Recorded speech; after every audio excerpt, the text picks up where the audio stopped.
จดจ่อพอยอดสีว่าอยากใกล้สีจากเบาอยากจาอยากแนบสีว่าตลอดทั้งคื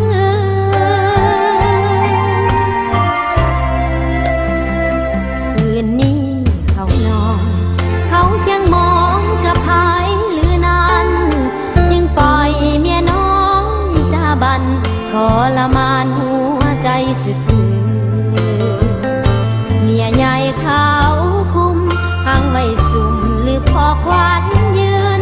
ปล่อยเมียน้อยต้องนอนกำคืนเหงาทั้งคืนน้ำตาลินไหลตำแหน่งเมียน้อยตั้งจะคอยแต่ก็ยินดีเวลาว่างมี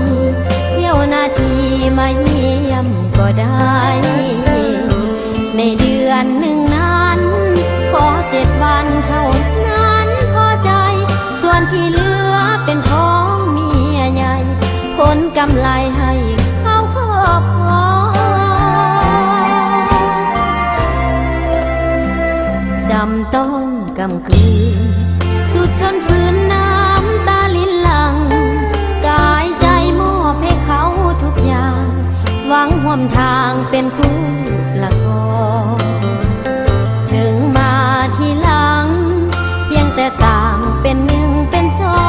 งหัวใจเมียน้อยก็หมายปองถึงเป็นรองก็เมียเหมือนกัน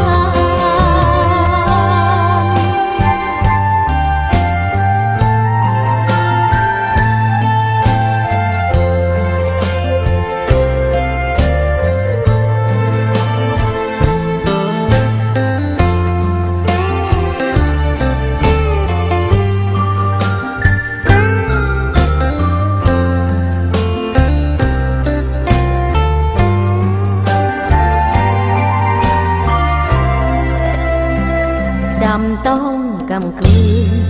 สุดทนฝืนน้ำตาลินหลังกายใจมอบให้เขาทุกอย่างหวังห่วมทางเป็นคู่ละครถึงมาทีหลัง